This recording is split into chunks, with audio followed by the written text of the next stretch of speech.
రొంపిచెర్లలో అంబటి రాంబాబు చేసిన వ్యాఖ్యలపై తెలుగు యువత ఆధ్వర్యంలో రొంపిచెర్ల పోలీస్ స్టేషన్లో ఫిర్యాదు చేశారు. ముఖ్యమంత్రి నారా చంద్రబాబు నాయుడుపై అనుచిత వ్యాఖ్యలకు నిరసనగా ఈ ఫిర్యాదు చేసినట్లు తెలిపారు.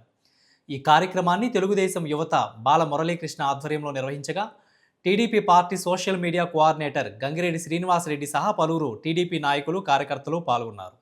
అంబటి రాంబాబు వ్యాఖ్యలపై చట్టపరమైన చర్యలు తీసుకోవాలని పోలీసులను వారు కోరారు. నా పేరు కనిగిరి బాలమురళీకృష్ణ, రొంపిచెర్ల మండల తెలుగు యువత అధ్యక్షుడిని. సోషల్ మీడియాలో కానీ టీవీలో కానీ మీరందరూ చూస్తూనే ఉన్నారు. 2 ఆంబోతులు రోడ్డు మీదకి వచ్చి రంకెలేసినట్టు అరుతున్నారు. దేనికండి? గత 5 సంవత్సరాలు మీరేం చేశారు? మీరే తప్పు చేస్తారు, రోడ్డు మీదకి వచ్చి మళ్ళీ మేమేమి ఎరగమని చెబుతారు. పేదేమ శ్రీరంగనీతులు చేసే శివపూజలు ఎందుకు? భయపడటం అనేది మీకు మీ పార్టీ నాయకులకు చెందినటువంటిది. మా చరిత్రలో ఎప్పుడూ లేదు.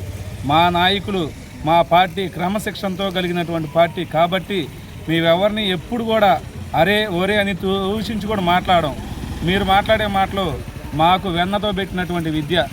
ఒకటి గుర్తుపెట్టుకోండి, మేము మాట్లాడటం మొదలు పెడితే మీ ఇంట్లో మీరు అన్నం కూడా తినలేరు. కాబట్టి మీరిద్దరూ మాజీ మంత్రులుగా చేశారు. ఇక్కడ ఒక సీట్ నుంచి ఇసిరి బయటకేస్తే గుంటూరు పోయే గుంటూరులో బతకడం చేతకాల. సొంత నీ ఇంట్లో అల్లుడు నీ మీద ఆరోపణలు చేశాడు.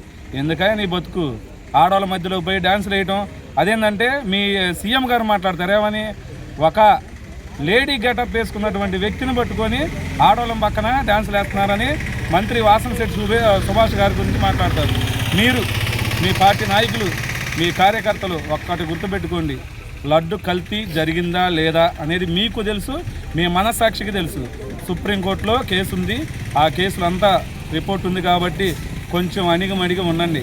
ఆ కేసులన్నీ నిజ నిర్ధారణలు తేలిన తర్వాత అన్నీ బయట పెడతారు. తొందరపడమాకండి ఎవరు కూడా. ఆవేశపడి రోడ్ల మీదకి వచ్చి రంకెలేస్తే కళ్ళెమేసి తీసుకెళ్ళి లోపల కూర్చోబెడతారు. జాగ్రత్త.